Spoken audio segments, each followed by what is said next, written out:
Hola amigos de nuestro podcast Telco Superligero. Gracias por escucharnos una semana más. Y hoy tenemos un episodio súper especial porque Fernando Cano, que como muchos de vosotros sabéis es redactor de empresas en The Objective, bueno, nos ha hecho el favor de acompañarnos, ¿no? en este episodio, como os digo, especial y cuyo objetivo es de alguna forma repasar, ¿no?, qué está pasando en el sector telco en España. Ahora, bueno, están pasando muchas cosas, ¿no? Ahora bueno, ya nos dirigimos hacia el verano. Buenos días, Fernando, ¿cómo estás? Buenos días, Joaquín. Bueno, muchas gracias por la invitación y buenos días a todos los oyentes de Telco Superligero. Muy bien, muy bien. Muchas gracias, Fernando. Oye, si te parece, entramos directamente Perfecto. al trapo bueno, compartimos impresiones, ¿no? Yo tengo la sensación, y es algo que tú y yo hemos compartido en algún momento, y es que, bueno, están pasando muchas cosas y que van como a saltos, ¿no? O sea, ¿sabes? Entonces, lógicamente, ¿no? Entonces, digamos que del gran movimiento, ¿no?, que fue la creación finalmente, después de 2 años, ¿no?, de Más Orange, ¿no?, de la unión entre Orange y Más Móvil, ¿no? Pues se van dando como pasos, ¿no? Y ahora, digamos que otro proceso que está sobrevolando el sector, que es también importante y que también está teniendo sus efectos, ¿no?, es el de Avatel, ¿no?, que está en venta en este momento, ¿no?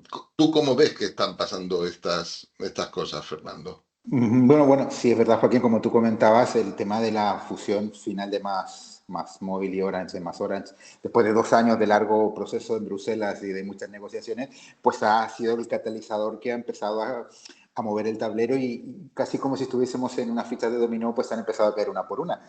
Como tú bien dices, el tema de Avatel probablemente sea uno de los próximos que se resuelva. En el medio también, recordar que se produjo la venta de parte de la red de fibra de Digi a Univia, con lo cual, pues, todos los actores se están moviendo. Vodafone también fue vendido a Segona, que ha presentado UNER esta semana también, ha sido bastante duro. Ajá. Con lo cual, todos se están moviendo ficha y el próximo es probablemente Avatel. Hombre, las informaciones que tenemos nosotros es que la situación sigue avanzando. El hecho de que se produjera el ERE no frenó las negociaciones, sino que al contrario, aligeró la empresa y ahora veremos que una empresa más ligera pues será más fácil vender.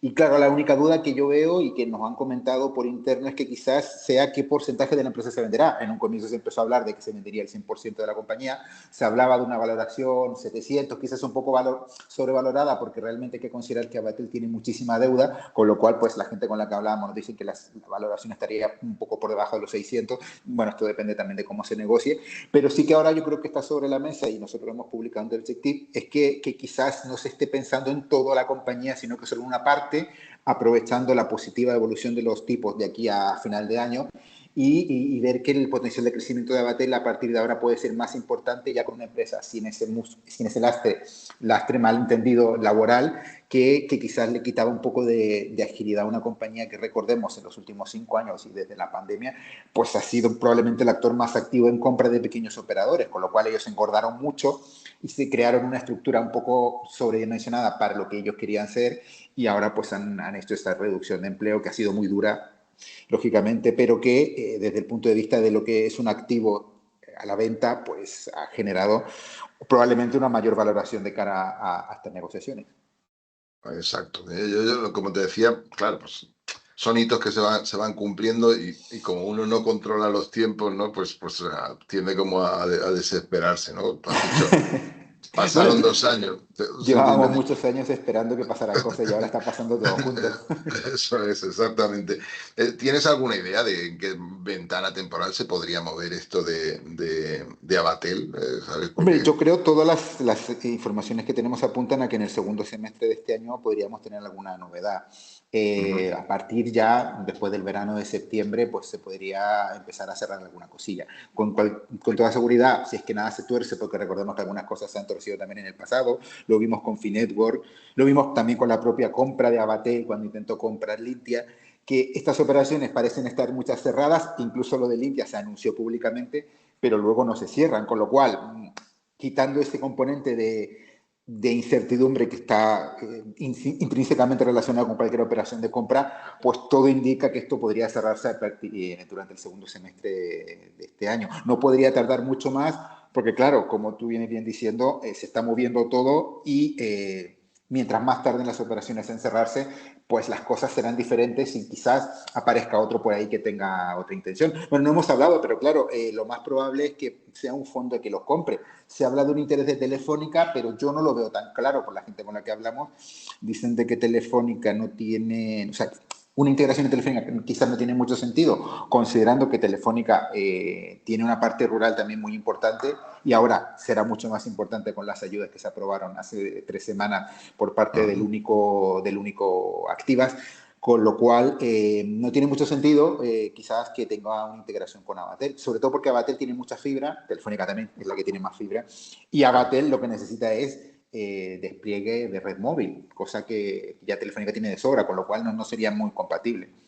Ya, ya, sí, sí, efectivamente, se oye el run run en el mercado ese de que efectivamente hay interés de fondos, pero también hay un interés de Telefónica que desde luego sería, bueno, habría que entender, ¿no? Y que sería visto con mucha atención, ¿no? Por los reguladores, ¿no? Si eso avanzara, ¿no? Porque, bueno, porque todo lo que haga Telefónica, incluso en este nuevo contexto, ¿no? Pues se sigue viendo con Claro, muchísima, o sea, piensa tú que muchísima atención. Telefónica tiene 27 millones, creo, de hogares pasados. Imagínate que le suma a los que tiene Abatel, que son 3 o 4. Sería una Claro, cosa absolutamente claro, claro. Bueno, desproporcionada. efectivamente, sí, habría que ver el grado de solape, pero como tú has dicho, no es total, ni mucho menos. Efectivamente, hay, digamos que un aumento notable, ¿no? en la cobertura, ¿no? que tendría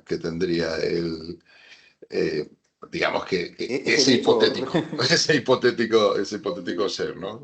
Pero bueno, efectivamente parece que estamos todavía en el ciclo, ¿no? En el que tienen que entrar ahí fondos, ¿no? Más que industriales en esto, Sobre ¿no? todo por lo que te comentaba, porque ahora hemos tenido un parón, quizás de un año y medio, por todo el tema de la subida de tipos, y ahora los tipos se empiezan a bajar, y claro, la financiación se empieza a hacer mucho más atractiva para estos fondos, y sobre todo pensando de cara a que tengan que devolver ese dinero que inviertan, que será desde luego a partir de ahora en mucho mejores condiciones que el último año. Ya, ya, ya. Efectivamente, sí, es el momento pues para que las cosas se muevan, efectivamente. Nunca llegaremos a ese estado de tipos No, hombre. negativos, ¿no? En el que vivimos hace algunos meses, ¿no? Y claro, que eso sí que era gasolina, ¿no? Para cualquier tipo de operación de este estilo. Muy bien, Fernando. Tú lo acabas de decir, se ha adjudicado pero de manera provisional, ¿no? El único 5G redes activas, la semana, o el 30 de mayo en realidad, hace unos días. Digamos que el principal beneficiario, casi con un 60% en porcentaje de ayudas, ha sido Telefónica. Y bueno, si se despliega lo que se propone ahí, pues vamos a tener una cobertura de 5G rural pues muy importante en el país, pues antes de febrero del 26, ¿no? Que también es bastante, bastante ambicioso.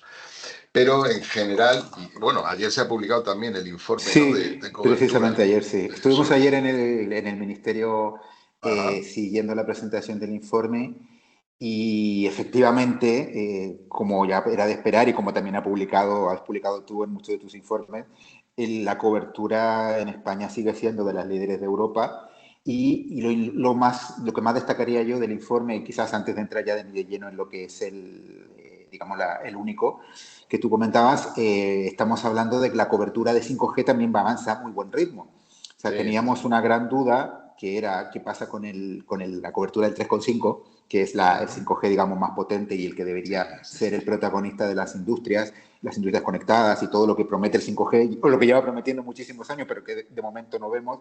Y en el Ujú. caso de España se ha dado por primera vez este dato y ya estamos en el 58%. No sé, esto ya, yo te hago una pregunta a ti, no sé si eso tú lo ves muy creíble. Ellos dicen que llevan Hombre, un año con ese dato filtrándole, que es el dato que le han dado las operadoras. bueno, si es el dato, es el dato. Otra cosa es lo que signifique, vamos, otra cosa es lo que signifique. Lo cierto es que a pesar de ese nivel de cobertura, el último porcentaje de tráfico que publica la CNMC, que es del tercer trimestre del año pasado, los datos son del segundo, son de junio, si no recuerdo mal los datos de cobertura, el tráfico no llega al 6%, el total de Ya. tráfico 5G, Sí, ¿sabes? hombre, sí. Que, que, ¿Sabes? Entonces, ¿qué pasa? Tenemos mucha cobertura y muy poco tráfico, tenemos muy pocos terminales. Es difícil cuadrar todas esas esas, esas Hombre, piezas, yo creo que desde luego los datos dicen y son muy claros al señalar que el 5G no está llegando a la gente, por lo que sea, porque las compañías no te lo ofrecen, porque no tienes terminales, porque tu paquete a lo mejor no incluye eso, o porque esta cobertura, digamos, del 58% quizás solo se esté destinando a empresas o a proyectos particulares conectados. O sea, simplemente recordar que en el caso de las redes comerciales, pues solamente tenemos a Telefónica y a Orange que lo ofrecen de manera comercial. Es decir, en la práctica solamente los clientes de Telefónica y ahora más Orange pueden tener acceso a este 3,5. Luego, Vodafone solamente ya, y lo dicen de manera abierta, lo utiliza solo para despliegues concretos en fábricas que pagan por ese despliegue. Con lo ah, cual, la realidad comercial es muy distinta a ese dato. ya. Sí, sí, y lo que tiene es que estamos hablando de cobertura poblacional, que es como se expresa esto habitualmente.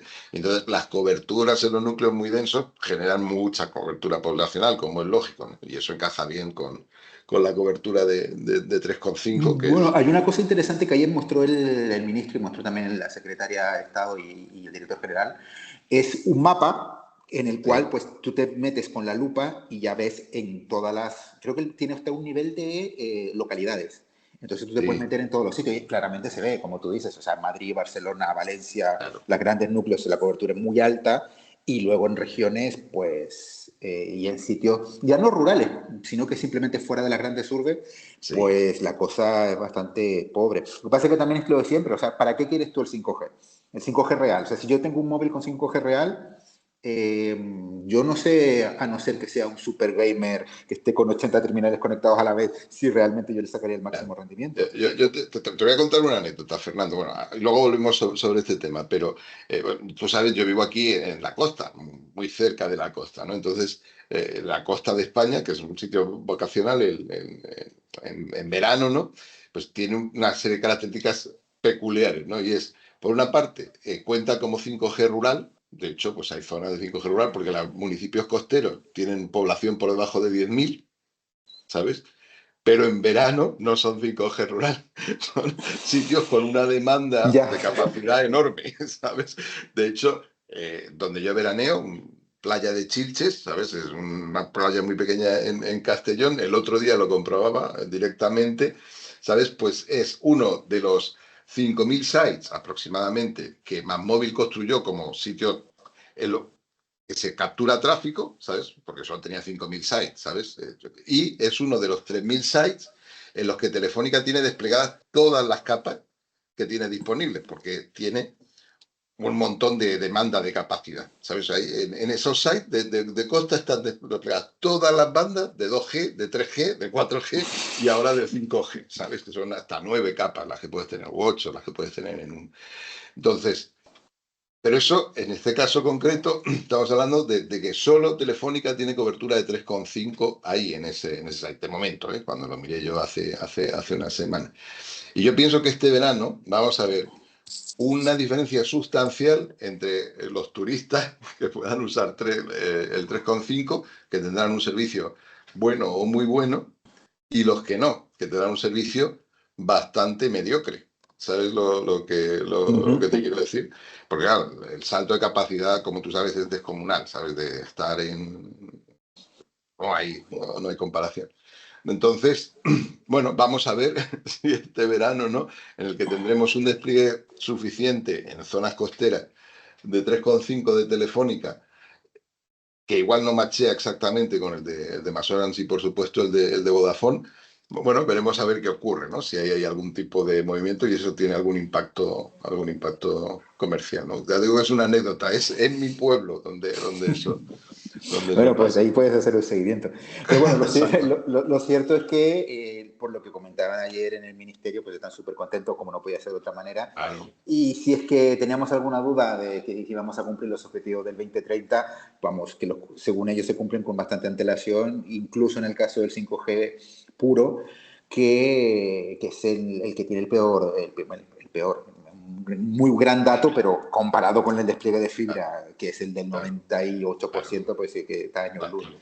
Una Sí, cosa que sí que me parece interesante también que comentaron fue que ellos parten de la base de que al hacer las famosas condicionantes para la operación de MasOrange y luego para la operación de Segona con Vodafone, se aseguraron unos niveles de inversión y de cobertura que estén muy por encima de los datos, de incluso las mismas límites o objetivos que se impone la Agenda 2030 y que pone Europa, con lo cual ellos comentaban que no lo podían decir de manera pública, pero sí que estaban seguros de que llegaban con mucha antelación y que al menos en el papel estas dos compañías estaban totalmente comprometidas con llegar cuanto antes a la cobertura, lo cual puede tener sentido, pero claro, lo que tú dices, luego, ¿eso quién lo usa? Podemos tener máxima cobertura. Ellos hablaban, claro, de que el 92% ya tenemos cobertura de 1 giga, o sea, perdón, sí, claro, de 1 giga, pero claro, yo creo que muy poca gente usa 1 giga. O sea, nadie tiene contratado, muy poca gente tiene contratado el giga. Esa es otra, digamos que otra cuestión importante en el sector, es decir, las velocidades por encima del giga, bueno, digamos que el giga es la frontera estándar, ¿no?, de la tecnología GPON actual, entonces dar 1 giga pues es cuestión de querer, básicamente si tienes... O de pagarlo, claro. Sí, bueno, darlo, contratarlo es otra cosa, efectivamente, ¿no? Pero dar ese salto hacia velocidades ya de 10 gigas, 8, 6, damos velocidad muy, muy alta, que están asociadas a despliegues XG, SEPON y eso, bueno, pues eso ya sí requiere una pequeña, pero notable inversión. Y lo cierto es que no se está viendo una captura, o por lo menos los datos que uno ve en el mercado, no ven una fuerte demanda en ese sentido, ¿no? O sea, dar ese salto más allá del giga, ¿no? Es una de las cosas que también tendríamos que mirar, ¿no? Quiero decir, como industria y también desde el gobierno, ¿no? Es decir, no está bien, vamos a cumplir los objetivos de la agenda, de la década digital, que son tener fibra en todos los hogares, bueno, ahí estamos casi, ¿no? Y 5G en todos los hogares, bueno, pues ahí estamos también Bueno, cerca, ellos ¿no? consideran el dato del 5G un poco más light, que ellos ya lo tienen en Sí, el sí, sí. 92. Lo que pasa es que, Sí, claro, sí. tú y yo, o sea, la gente sabe, bueno, en el sector se sabe que ese 5G es un poco de... Bueno, el DSS es un truco de ingeniero para poner 5G en el teléfono, ¿sabes? O sea, no, eso Bueno, no, ese ya tiene el 92, o sea que, claro.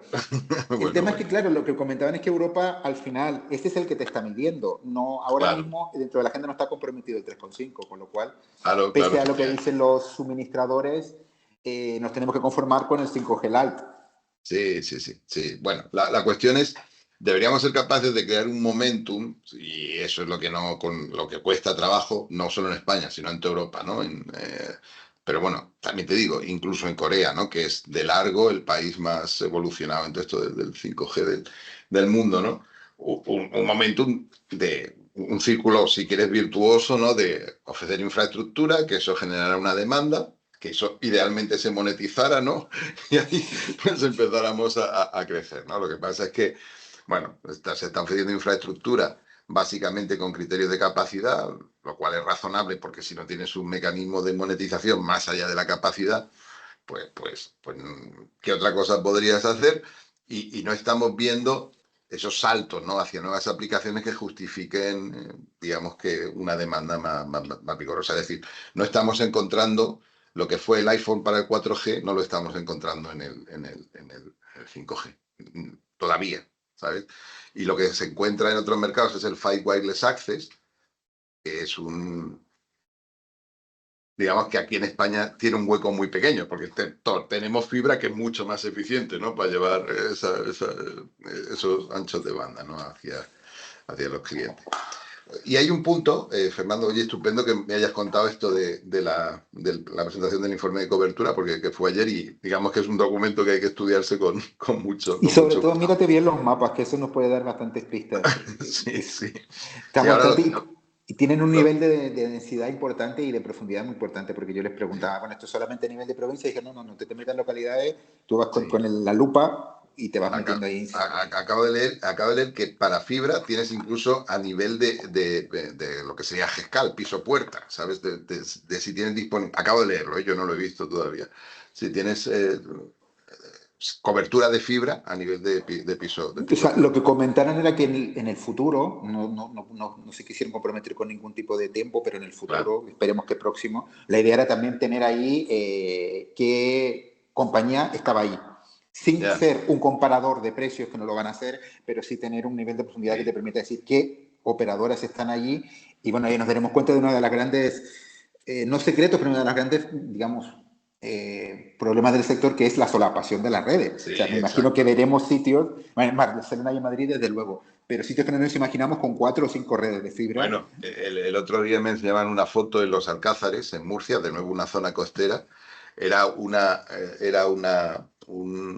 Digamos que una parcela de adosados, es decir, muy poca gente, ahí vive muy poca gente y además es vivienda vacacional, o sea que vive durante muy poco tiempo del año, ¿no? Como, bueno, otro ejemplo de estos que mencionábamos, ¿no? Y había, sin exagerar, 7 cajas, 7 CPOs cubriendo 7 adosados o algo así, Eso ¿sabes? demuestra que aquí, independientemente de las operadoras, que como tú bien decías, tienen bastantes problemas, desde el punto de vista de la relación inversión-retorno de la inversión, el señor que fabrica los cables debe estar forrándose. Si es que Bueno, es un solo proveedor. hay varios, tú sabes, ¿no? Pero alguien en China efectivamente sí muy contento con eso. Oye, relacionado con todo esto del 5G, yo me pregunto si, y la verdad es que no estoy seguro, ¿no?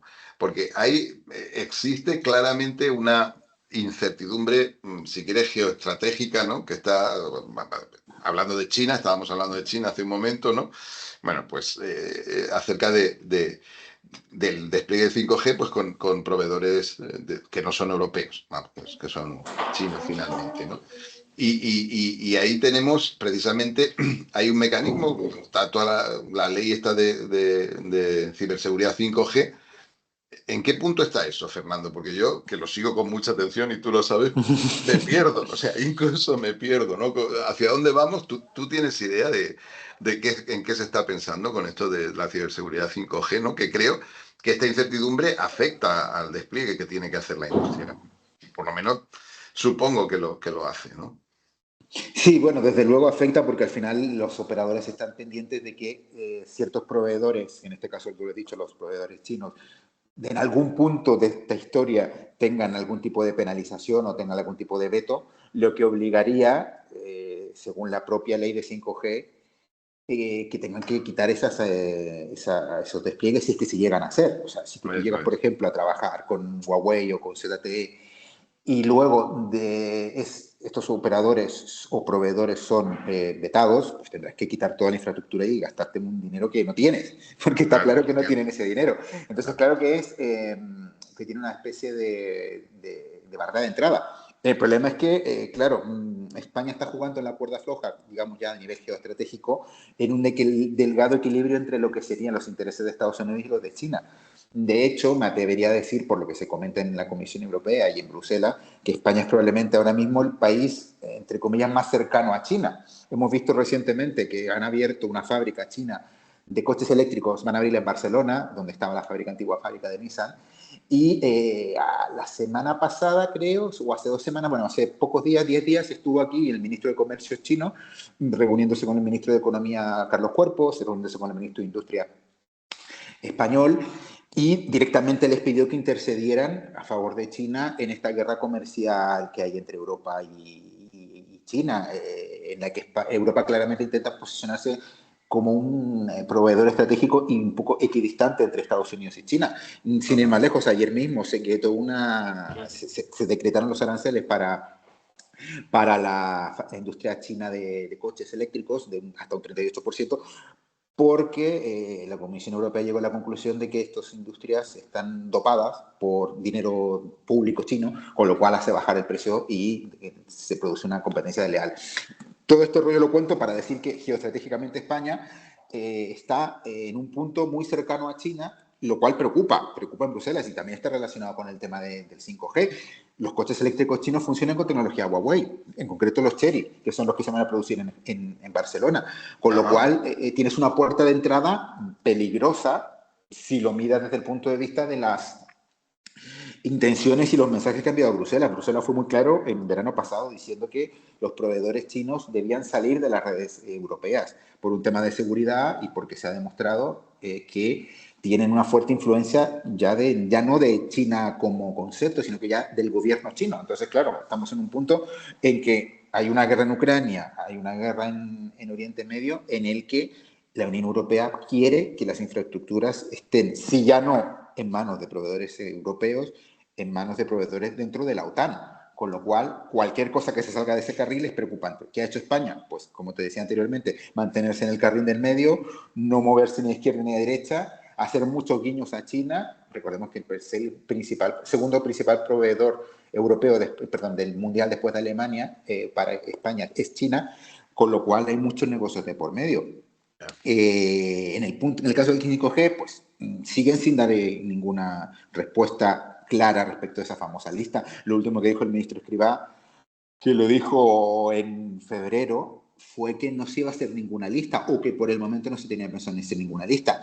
Yo creo que ya no va un tema de listas. Otros países como Portugal han sido más claros y han creado un despliegue de la legislación, que es lo que no ha hecho España. España ha hecho una legislación que es la Ley de Seguridad 5G, que lo hizo, creo probablemente de los primeros países de Europa que lo hizo, al hilo del estallido de la guerra de Ucrania, pero luego no ha vuelto a mover ficha. Hemos visto que solo ha incluido en el mismo 5G rural único un párrafo que decía que si es que tu proveedor era de riesgo, era declarado de algo riesgo, tenías que desmontar toda la infraestructura, lo cual perjudicaba a Vodafone y Masonach, que son los que tienen más despliegue, más infraestructuras de Huawei. Y lo vimos también en la resolución, que la comentabas antes, Telefónica se quedó con el 60%, precisamente porque su infraestructura no está tan expuesta o prácticamente no está expuesta a Huawei. Pero si tu pregunta es, ¿en qué punto está la situación ahora? Pues ahora mismo está en stand-by, lo cual perjudica al sector y no se han dado más pasos. ¿Qué ha pasado? Pues en los últimos 5 meses, como te he ido comentando, ha habido un mayor acercamiento de España a nivel global a China. Se han hecho también muchos guiños a Huawei, en el mobile se reunieron y estuvieron muy cercanos, con lo cual todo parece indicar que no tiene mucha pinta de que se vaya a hacer este veto formal que se ha hecho. El gobierno sigue sosteniendo, de hecho se publicó hace poco, que uno de los problemas para la entrega del cuarto desembolso de fondos europeos era, digamos, esta suerte de equidistancia respecto de aplicar no es una normativa, pero aplicar las sugerencias de Bruselas para poder excluir a Huawei y a los proveedores chinos de las infraestructuras digitales, cosa que no se hizo, pero al final el desembolso se entregó esta semana, con lo cual no quedó claro al final si eso era una limitación. Lo que sí es verdad, y sí que me consta que en Bruselas hay preocupación y España se mantiene sin hacer nada, entre comillas, hasta que probablemente no tenga una petición formal de que lo haga, cosa que de momento no se ha hecho. Cierto, sí, sí, es como lo cuentas. De hecho, digamos que la ley tiene como dos listas por definir. Una, la de proveedores de alto riesgo, que efectivamente, como tú recordabas, el ministro Escrivá en febrero dijo que no iba a rellenar esa lista, lo dijo literalmente, ¿no? Y eso nos colocaría en una situación como la que están Alemania y Francia, que si no recuerdo mal, tampoco tienen esa lista, ¿no? Y luego hay otra lista de zonas críticas, ¿no? Donde no se puede desplegar, ¿no? Que tampoco, que yo sepa, está, digamos, que sea formalizado en el caso de Respecto de esa España. lista, yo creo que, bueno, lo que he hablado yo con gente del sector, que probablemente esa lista exista. ¿Qué pasa con las dos listas? El problema es que son listas, al estar incorporadas dentro de parámetros de seguridad nacional, Ok, ninguna de las dos debería ser públicas. Otra cosa es ok. que luego se filtren. Pero Ajá, sí que, al parecer, la de sitios críticos existe. De hecho, creo que hay identificado 3.000 puntos críticos. Hablamos de ajá. aeropuertos, hablamos de represas, hablamos de sitios donde se produce electricidad, o sea, hablamos de todo esto que, vamos, que no es muy difícil saber cuáles son, pero sí que creo que hay identificado 3.000. Pero claro, al ser seguridad nacional, eso no se lo van a decir. Ellos se agarran a decir que si eso fuese público, pues estaría un terrorista haciendo la lista Sí, y sí. tachando los Le sitios le darías en una los cuales lista de puede targets, hacerlo. ¿no? Efectivamente, Pero en claro. el caso de los proveedores sí que ya creo que está absolutamente confirmado de que esa lista no existe. Bueno, de hecho lo dijo el propio ministro. Pero sí en el caso de los sites sí que estaría identificado y los suministradores tienen alguna idea de cuáles pueden ser, pero claro, Ok, al ser ok. seguridad nacional, probablemente tendríamos que tener un amigo en el Ministerio de Defensa o en el CNI para conocerlo. Mejor no saberlo, mejor no saberlo, mejor no saberlo. Estupendo. Oye, cambiando un poco de tema, porque estamos hablando ahora de una infraestructura digital, pues eso, crítica, tú lo has dicho, ¿no? Y por eso tenemos estas conversaciones tan largas, ¿no? Pero si hay una infraestructura digital que esté ahora de moda en el sector, son los data centers, ¿no? ¿Sabes? De hecho, comentábamos que el sector iba a trompicones, que había mucho movimiento, pero debajo de eso hay todo un movimiento continuo, ¿no? De nuevos proyectos de data centers, de en fin, compras, ventas. Eh, y luego tenemos que el gobierno también está legislando sobre los data centers, ¿no? Tiene por lo menos en cartera una nueva ley que creo que el objetivo es que esté este año o algo así. Sí, sí, ellos siempre se ponen como objetivo final de año, luego nunca cumplen, pero bueno, al menos tienen la intención. ¿Qué sabes de eso, no? Porque efectivamente, quiero decir, bueno, es una infraestructura importante, hay mucho movimiento y estamos tocando un tema súper sensible en el que además hay claramente condicionantes también de sostenibilidad, ¿no? Sobre el consumo Exacto, sí, eléctrico y de precisamente agua. eso es uno de los puntos que, bueno, hay dos condicionantes y como bien tú dices, el tema de la sostenibilidad yo creo que será uno de los ejes de la ley o de la legislación que se puede hacer respecto a los data centers, pero también me gustaría hablar antes del tema inmobiliario. Se está generando una Sí. tremenda burbuja gracias a que muchísimos empresas de real estate, Merlin es una de las más grandes y está invirtiendo mucho dinero en data centers. Entonces, claro, se está generando una burbuja porque muchas empresas están comprando los sitios, digamos los edificios, para luego, a sabiendas de que hay una gran demanda y un gran apetito inversor extranjero, por entrar allí. España se ha convertido en un polo importante de atracción de data centers, en concreto Madrid. Y Ujú. precisamente eso es una de las cosas que quiere, entre comillas, combatir la ley, porque ellos consideran que al estar concentrados en una sola ciudad, se genera un coste de sostenibilidad muy importante. La idea del gobierno es balancear esos data centers por toda la geografía, precisamente para que el consumo de agua y el consumo de electricidad esté equilibrado en todas las regiones. ¿Qué pasa en Madrid? Pues en que en Madrid la potencia eléctrica ahora mismo está al límite, con lo Sí. cual más instalación de data centers pues reventarían el sistema, a no ser que se genere o se construya más infraestructura eléctrica en Madrid. Cosa que desde el punto de vista de la sostenibilidad no tiene mucho sentido, porque al final estás saturando a un solo sitio con toda la potencia de la red y estás desbalanceando el resto de la red en el resto de España.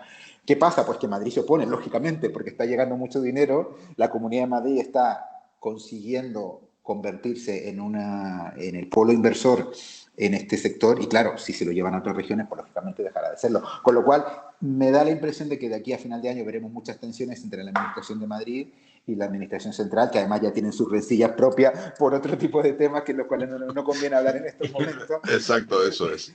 pero que sí que es verdad que, como tú comentabas, el gran objetivo de esta legislación es, además de mantener la inversión, que el gobierno también es muy sensible con el tema de la inversión extranjera, sobre todo en tecnología, pero equilibrarla en muchos sitios. De hecho, creo que en el punto de vista de la tecnología, este gobierno ha sido bastante activo en balancear todo lo que es la infraestructura y sobre todo también lo que son las diferentes instituciones que se están construyendo. Hemos visto que la ESIA, que ya eligió esta semana nuevo jefe, pues estará En en el Sevilla. norte, Ah, no, bueno, en Coruña, en En Coruña, en Coruña, Coruña. en Coruña, en Coruña. Y luego, pues el resto de instituciones pues están intentando llevar. Tenemos el mayor centro de supercomputación de España y uno de los mayores de Europa, en Barcelona, y vemos que todo se está distribuyendo. O sea, hay regiones que precisamente se está buscando donde no hay mucha digamos, donde no ha habido mucha inversión histórica, pues llevar la tecnología para allá. Tenemos también Málaga, que es uno de los principales polos de startups de Europa, Exacto. y se está consolidando. El DES se ha desarrollado esta semana también. O sea,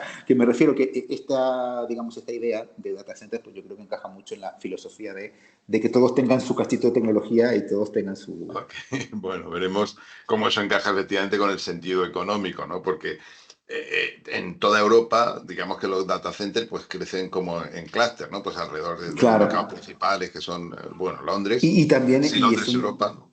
sí, bueno, París, en Berlín también. Lo que eso pasa es que es. también, como tú dices, tiene que ser un tema de que tiene que ir acompañado de infraestructuras, porque claro, no es lo mismo tener un data center en Cuenca, con todos mis respetos para amigos de Cuenca, pero claro, si tú estás en un data center en Madrid, pues tienes conexión ferroviaria, conexión con el aeropuerto de Barajas, tienes conexión con los mejores proveedores, tienes los mejores infraestructuras para todo, o sea, ya tanto para salir como para entrar, pero además para conectar con otras industrias. Entonces, claro, tú eso se lo tendrías que ofrecer en todos los sitios donde quieras llevarlo. Entonces, claro, si un inversor tú le das a elegir entre estar en Madrid, Barcelona, Valencia, Coruña, Cuenca o cualquier sitio, pues deberías también garantizarle unas prestaciones similares, cosa que yo creo que ahora mismo es complicado, ¿no? Sí, o un business case potente, ¿no? Con costes básicamente coste de suelo y coste de energía menores, ¿no? En el sitio donde te tienes Claro, y tampoco se puede decretar, o sea, no se puede hacer este decreto, no puedes decir tú, pues tú te vas para allá, tú te vas para acá, tú te vas para No, allá, y no, eso es absurdo. evidentemente, no se puede, no se puede. Hay una cosa, de todas maneras, estamos hablando aquí del impacto de sostenibilidad, que es real, es serio y existe. Pues, tenemos casos de moratorias, ¿no? De data center como Dublín o el propio Ámsterdam, ¿no? Que tienen en la práctica moratorias, ¿no? En la apertura de nuevos data centers en la región, en sus regiones metropolitanas. Pero si lees, por ejemplo, el último informe de ARCEP sobre sostenibilidad, ARCEP es el regulador francés, que es probablemente el paper más importante en Europa sobre ese tema, habla que el impacto de la industria de los data centers en el consumo eléctrico de Francia, pues Francia tiene París, que es un hub muy importante, es menor del 3% del total del consumo eléctrico del país. Es decir, vale, un 3% son muchos megavatios, ¿no? Pero,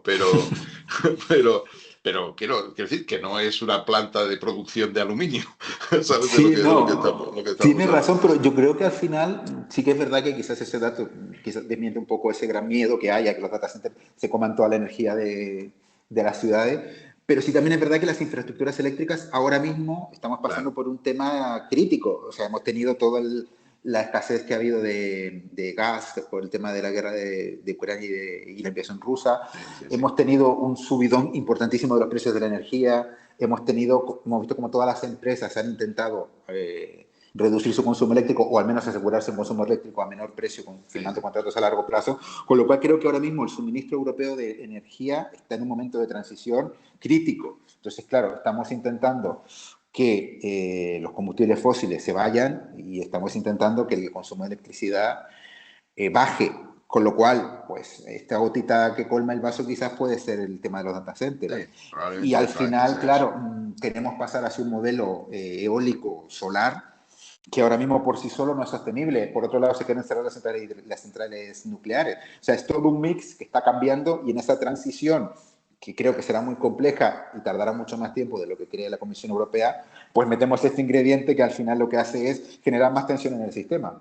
Sí, yo creo que es eso, es como esa gota que colma el vaso o ese canario en la mina también, ¿no? ¿Sabes? Sí, Porque sí, sí.